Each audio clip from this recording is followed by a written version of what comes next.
दोस्तों, आजकल सभी लोग इस चीज से परेशान हैं कि वह कम उम्र में ही वृद्ध दिखाई देने लगते हैं। उनके सिर के बाल सफेद हो जाते हैं, चेहरे पर झुर्रियां आ जाती हैं, उन्हें अनेक प्रकार की बीमारियां हो जाती हैं, मोटापे के शिकार हो जाते हैं। तो आखिर इन सब की वजह क्या है और हम लंबे समय तक जवान कैसे रह सकते हैं? दोस्तों, आज इस कहानी में आपको 100 साल तक जवान रहने का रहस्य पता चलेगा। आप 80 वर्ष की उम्र में भी 30 वर्ष के नजर आएंगे। बस आप इस कहानी को अंत तक जरूर सुन लेना, तभी आपको जवान रहने का रहस्य पता चलेगा। दोस्तों, एक समय की बात है, एक महात्मा जो कि आयुर्वेद के बहुत बड़े ज्ञाता थे, वह आश्रम में अपने शिष्यों को उपदेश दे रहे थे। तभी उनके पास एक नौजवान युवक आया। उसकी उम्र लगभग 20 वर्ष थी, लेकिन कोई उसे देखकर यह नहीं कह सकता था कि इसकी उम्र 20 साल है। वह दिखने में लगभग 45 से 50 साल का लगता था। वह युवक महात्मा के पास आता है और उनसे बोलता है कि हे गुरुदेव, आपके बारे में बहुत सुना है। आपके पास ऐसा मंत्र है जिससे कोई भी व्यक्ति वापस युवा हो सकता है। मेरी उम्र अभी 20 साल है, लेकिन मेरे बाल सफेद हो गए हैं, चेहरे पर झुर्रियां आ गई हैं, मेरी त्वचा रूखी रूखी नजर आती है, किसी भी काम में मेरा मन नहीं लगता, मैं हमेशा थका थका महसूस करता हूँ, मुझे आलस आता है। हे गुरुदेव, आप मेरी मदद कीजिए, अन्यथा मैं जल्दी ही इस दुनिया से विदा हो जाऊंगा। उस युवक की पूरी बात ध्यान से सुनने के बाद महात्मा ने उसे कहा, मेरे पास ऐसा कोई मंत्र नहीं है, लेकिन हाँ, मेरे पास ऐसे नियम हैं जिन्हें अगर तुमने अपने जीवन में अपना लिया तो तुम लंबे समय तक जवान बने रहोगे। ना तो तुम्हें थकान होगी, ना तुम्हें आलस आएगा, ना तुम्हारी त्वचा की जो चमक है वह गायब होगी। तुम्हारे शरीर में ऊर्जा का संचार होगा, तुम्हारा शरीर भी मजबूत होगा, तुम्हारे दिमाग की क्षमता बढ़ जाएगी और तुम 60 साल की उम्र में भी 30 साल के नजर आओगे। महात्मा की बात सुनकर वह युवक बोला, हे गुरुदेव, मैं हर नियम का पालन करने को तैयार हूँ, आप मुझे वह नियम बताएं। वह महात्मा ने कहा, बेटा, मैं स्वयं भी इन नियमों का पालन करता हूँ, तभी तो आज मुझे 120 साल हो गए, लेकिन आज तक मुझे कभी भी किसी भी प्रकार की कोई बीमारी नहीं हुई और आज भी मैं हर कार्य को आसानी से कर पाता हूँ। मुझे कभी थकावट नहीं होती है, कोई आलस नहीं आता है, मैं हमेशा ऊर्जा से भरा रहता हूँ। अब जो नियम मैं तुम्हें बताने जा रहा हूँ उन्हें तुम ध्यान से सुनो और अपने जीवन में उनका पालन करो। 1 महीने के अंदर अंदर तुम युवा और ऊर्जा से भरपूर हो जाओगे। फिर महात्मा ने उस युवक को पहला नियम बताते हुए कहा कि सबसे पहला काम तुम्हें यह करना है कि सुबह जल्दी उठना है, यानी कि तुम्हें 4 से 5 बजे उठ जाना है। तुमसे 4 बजे नहीं उठा जाता तो तुम 5 बजे उठ जाओ। ब्रह्म मुहूर्त में उठने से तुम्हें दिव्य शक्तियां प्रदान होती है। उस समय जो भी तुम उन शक्तियों से मांगोगे वह तुम्हें अपने जीवन में जरूर मिलेगा। उस समय उठने से तुम्हारी बुद्धि तीव्र होगी। तुमने देखा होगा कि जितने भी महात्मा थे, जितने भी संत थे, जितने भी ऋषि मुनि हुए, वह सुबह जल्दी उठ जाते थे, तभी तो वह जो भी चाहते थे वह सब कर पाते थे। ब्रह्म मुहूर्त में एकदम शुद्ध हवा होती है जो कि हमारे शरीर के लिए बहुत ही अच्छी होती है। जब वह हवा हमारे भीतर आती है तो हमारे एक एक अंग को स्वस्थ कर देती है। दूसरा नियम जो तुम्हें ध्यान में रखना है वह है ब्रह्म मुहूर्त में उठने के बाद तुम्हें योग और प्राणायाम करना है। योग और प्राणायाम तुम्हारे शरीर को मजबूत और तुम्हें स्वस्थ रखते हैं। प्राणायाम करने से तुम्हारा मन मजबूत होता है और मन प्रसन्न रहता है, और जिसका मन प्रसन्न रहता है उसका तन प्रसन्न रहता है और वह लंबे समय तक जवान बना रहता है। आपको 40 मिनट योगा करना है और 20 मिनट प्राणायाम करना है, यानी कि ध्यान करना है। ध्यान आपको सभी प्रकार की चिंता और तनाव से मुक्त रखता है। जो व्यक्ति चिंता और तनाव से मुक्त हो जाता है तो समझो उसके जीवन में खुशियां ही खुशियां होती है। चिंता और तनाव व्यक्ति को कम उम्र में ही बूढ़ा कर देती है, इसलिए सबसे पहले इनसे दूर रहो। इसके बाद महात्मा तीसरा नियम बताते हुए कहते हैं, योग और प्राणायाम करने के 30 मिनट बाद सूर्य की धूप लो। ऐसा करने से आपके शरीर में एक भी शक्ति की कमी नहीं रहेगी। 100 साल की उम्र छूने के बाद भी तुम्हें कोई रोग छू नहीं पाएगा। यह जो सूर्य की धूप है, यह हमारे लिए बहुत जरूरी है। अगर 3 दिन तक सूर्य ना निकले तो यह धरती मरना शुरू हो जाएगी। पेड़ पौधे, पशु पंछी, जीव जंतु, हर एक चीज सूर्य की ताकत को पाते हैं। हम जो ऑक्सीजन ले रहे हैं वह भी सूर्य की वजह से ही ले रहे हैं। हम जो भोजन करते हैं वह भी सूर्य की वजह से ही कर पाते हैं। हमारी हड्डियों में जो जान है वह भी सूर्य की वजह से है। हमारा दिमाग जो बहुत तेजी से काम करता है वह भी सूर्य की वजह से ही करता है। इसलिए बड़े बड़े संत महात्मा सुबह उठकर सूर्य नमस्कार करते हैं, ध्यान करते हैं। पूरी धरती इसी से वरदान पा रही है। जैसे आप अपने मोबाइल को चार्ज करते हैं, सूर्य आपको चार्ज करता है। यहाँ से आपके शरीर में शक्ति आती है। लेकिन आजकल लोग धूप में जाना पसंद नहीं करते। उनका कहना है कि हमारी त्वचा खराब हो जाएगी, हमारी त्वचा का रंग काला पड़ जाएगा। लेकिन सूर्य की वजह से ही हम सब हैं और हमारी खूबसूरती का जो राज है वह सूर्य ही है। सूर्य की वजह से यह दिमाग चलता है और आप इसी दिमाग से सोचते हैं। सूर्य की धूप हमारे लिए नुकसानदायक है, लेकिन प्रकृति ने पहले से ही उसके ऊपर फिल्टर लगाकर भेजा है। जिस तरह की रोशनी की जरूरत आपको है, उसी तरह की किरणें आपको सूर्य से मिलती है। हमारे पूर्वज सूर्य स्नान को महत्व देते थे, इसीलिए रोजाना 30 मिनट सूर्य की धूप लेना शुरू कर दो। आपको बीमारियां कभी नहीं होगी और आप लंबे समय तक युवा बने रहेंगे। इसके बाद महात्मा चौथा नियम बताते हुए कहते हैं, अच्छा और सात्विक भोजन करो और इच्छा से थोड़ा कम खाओ। हमें भोजन में ज्यादा से ज्यादा फल और सब्जियों का उपयोग करना चाहिए और कम मसालेदार चीजों का प्रयोग करना चाहिए, क्योंकि फल और सब्जियों को पचाने में मात्र 5 से 6 घंटे लगते हैं, वहीं अनाज को पचाने में लगभग 15 घंटे लग जाते हैं। लेकिन आजकल लोग वह सात्विक भोजन खाना भूल गए हैं। उनको सात्विक खाना घास फूस लगता है। जब देखो वह पिज्जा, बर्गर, चाउमीन ऐसी चीजें खाते रहते हैं जो हमें नुकसान पहुंचाती है। उनको ठूस ठूस कर खाते रहते हैं। जो चीज वाकई में घास फूस है उनको तो वह खा रहे हैं, और जो चीजें हमारे स्वास्थ्य के लिए लाभदायक है उनको वह छोड़ रहे हैं। आपको पता है पिज्जा, बर्गर पचाने में कितना समय लगता है? इनको पचाने में लगभग 8 से 10 घंटे का समय लगता है। और तो और कई बार हम लगातार इनको खाते ही रहते हैं तो यह हमारे पेट में पच ही नहीं पाते हैं और फिर यह वहीं पर पड़े पड़े सड़ने लगते हैं। और जब यह सड़ने लगते हैं तो वहाँ पर बहुत सारे बैक्टीरिया उत्पन्न कर देते हैं और फिर वह बैक्टीरिया हमारे पूरे शरीर में जाते हैं। जहर थोड़ा सा ही हो, लेकिन थोड़ा सा जहर आपको मृत्यु की सैया तक ले जा सकता है। जब हम 15 लीटर दूध में कुछ बूंद दही की डाल देते हैं तो वह पूरा का पूरा दूध दही में परिवर्तन हो जाता है। जो दही में बैक्टीरिया थे वह पूरे 15 लीटर दूध में मिल जाते हैं और 15 लीटर दूध को दही में परिवर्तन कर देते हैं। वैसे ही थोड़ा सा खराब भोजन हमारे शरीर में फैल जाता है, जिससे आपको अनेक प्रकार की बीमारियां होती हैं और आप उम्र से पहले ही बूढ़े नजर आने लगते हैं।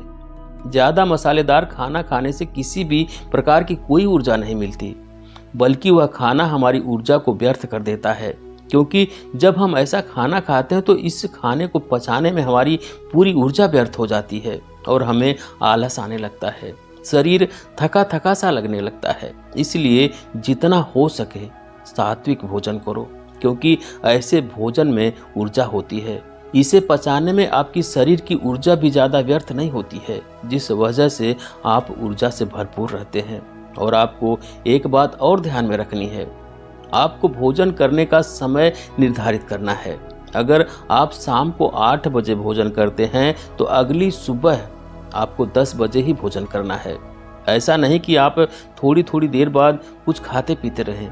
जब हम थोड़ी थोड़ी देर में कुछ खाते पीते रहते हैं तो हमारा पहले वाला भोजन तो पचता ही नहीं है और हम ऊपर से दूसरा डाल लेते हैं, जिससे वह हमारे पेट में सड़ता रहता है और हमें किसी भी प्रकार का लाभ नहीं पहुंचता है। और इस बारे में हम पहले ही आपको बता दिए हैं कि जो भोजन सड़ता है उसका क्या होता है। इसलिए भोजन करने के समय में अंतराल रखें, इससे आपका भोजन अच्छे से पच जाएगा और पेट में सड़ेगा भी नहीं।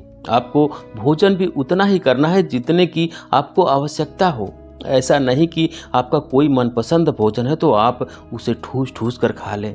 याद रखना, जितना कम खाओगे उतने ही लंबे समय तक खा पाओगे। सड़ा गला भोजन करोगे यानी पिज्जा बर्गर खाओगे, मसालेदार चीज़ें खाओगे तो जल्दी बूढ़े हो जाओगे और मर जाओगे। लेकिन फल और सात्विक भोजन करोगे तो लंबे समय तक जीवित रहोगे और जवान रहोगे। फिर महात्मा 5वां नियम बताते हुए कहते हैं कि बेटा, यह नियम बहुत महत्वपूर्ण है, इसे ध्यान से सुनो। हमारे शरीर में 3 तरह के दोष होते हैं, वात, पित्त और कफ।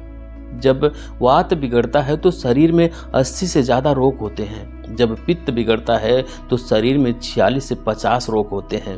और जब कफ बिगड़ता है तो शरीर में 26 नए रोग आते हैं। और जब वात, पित्त और कफ तीनों बिगड़ जाते हैं तो शरीर में 148 रोग आते हैं। यानी सर्दी जुकाम से लेकर कैंसर तक के सभी रोग आ जाते हैं। और जिसके शरीर में रोग रहता है वह जवान नहीं रह सकता। लेकिन आपको इन तीनों दोषों से दूर रहना है तो इस नियम को ध्यान से सुनो। आपको खाना खाने के बाद तुरंत पानी नहीं पीना है। अक्सर लोग खाना खाते ही पानी पी लेते हैं और कुछ तो खाना खाने नहीं बैठते उससे पहले भी पानी पिएंगे और खाना खाने के तुरंत बाद भी पानी पिएंगे। और कुछ तो ऐसे हैं कि एक निवाला खाने का और एक घूंट पानी पीते हैं। लेकिन यह सभी तरीके गलत हैं, क्योंकि महर्षि वाग्भट कहते हैं कि भोजन करने के तुरंत बाद पानी पीना मतलब जहर को पीना है। इसलिए कभी भी खाना खाने के तुरंत बाद पानी नहीं पीना चाहिए, क्योंकि जब हम खाना खाते हैं तो वह खाना हमारे पेट में जाकर एक जगह इकट्ठा हो जाता है, जिसे जठर कहते हैं। आपके पेट में नाभि के बाईं साइड में एक जठर होती है। आप जितना खाना खाते हैं, रोटी, चावल, दाल, सब्जी, दूध, यह सभी वहां जाकर इकट्ठा हो जाता है। अब जठर में जैसे ही खाना इकट्ठा होता है उसमें आग जलती है और उस आग को कहते हैं जठराग्नि। और वह अग्नि खाने को पचाती है। वह अग्नि खाने को ऐसे पचाती है जैसे रसोई घर में अग्नि खाने को पकाती है। आपके रसोई में जब आप अग्नि जलाते हैं और उसके ऊपर दूध रखते हैं, उस दूध में थोड़े चावल डालते हैं, तो अग्नि जब तक जलती रहेगी तब तक खीर बनती रहेगी।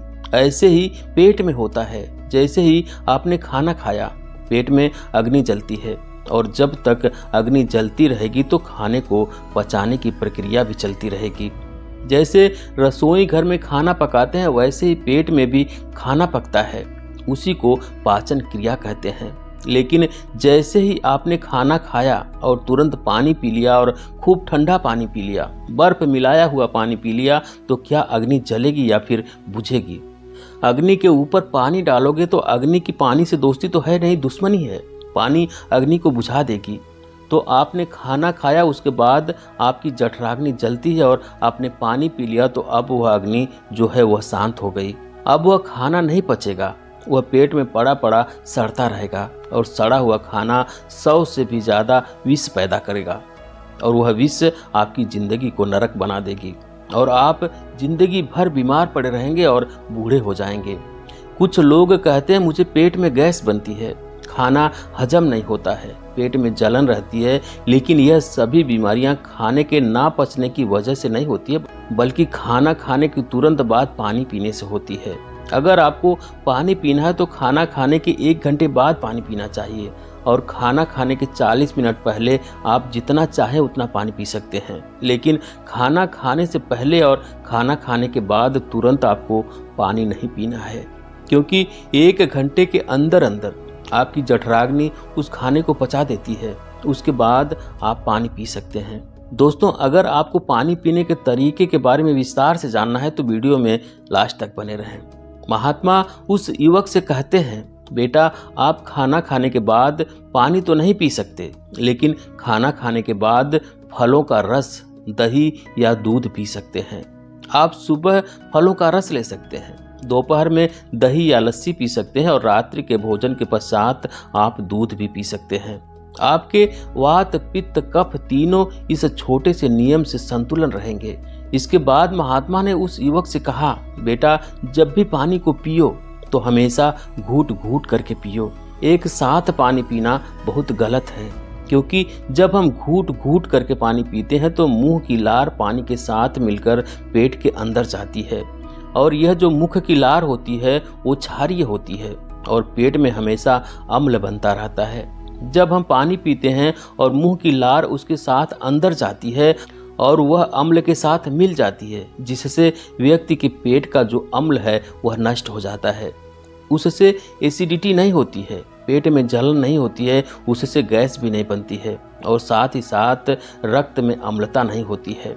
और जिनके रक्त में अम्लता नहीं होती है उनका वात, पित्त और कफ तीनों हमेशा संतुलन बना रहता है। इसलिए हमेशा घूट घूट करके पानी पिएं। आपने चिड़ियों को देखा होगा, चिड़िया हमेशा एक बूंद पानी उठाती और फिर अपनी चोंच मिलाती हैं और उसे पी जाती हैं। उसके बाद वह दूसरी बूंद पानी की उठाती हैं और उसे भी पी जाती हैं। इसी तरह कुत्ता, बिल्ली, शेर, जितने भी जीव हैं वह भी घूट घूट करके चाट चाट के पानी पीते हैं। इसलिए कभी भी पंछी या जानवर को कोई डायबिटीज नहीं होती, कोई अर्थराइटिस नहीं होता, कोई पंछी ओवरवेट नहीं होता, वह सब स्वस्थ रहते हैं।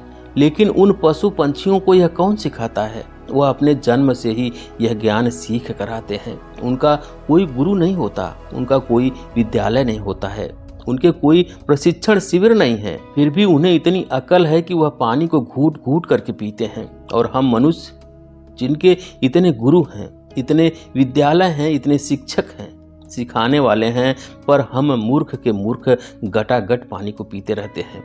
फिर महात्मा उस युवक से कहते हैं कि चाहे कितनी भी प्यास क्यों न लगे, लेकिन कभी भी ठंडा पानी नहीं पीना चाहिए, क्योंकि हमारा पेट गर्म रहता है और जब हम ठंडा पानी पीते हैं तो हमारे पेट में झगड़ा शुरू हो जाता है। या तो पेट पानी को गर्म करे या फिर पानी पेट को ठंडा करे। और अगर पानी ने पेट को ठंडा कर दिया तो पेट के ठंडे होते ही आपका हृदय ठंडा हो जाएगा, हृदय के ठंडा होते ही मस्तिष्क ठंडा हो जाएगा, मस्तिष्क के ठंडा होते ही आदमी ठंडा हो जाएगा और आदमी के ठंडा होते ही राम नाम सत्य हो जाएगा।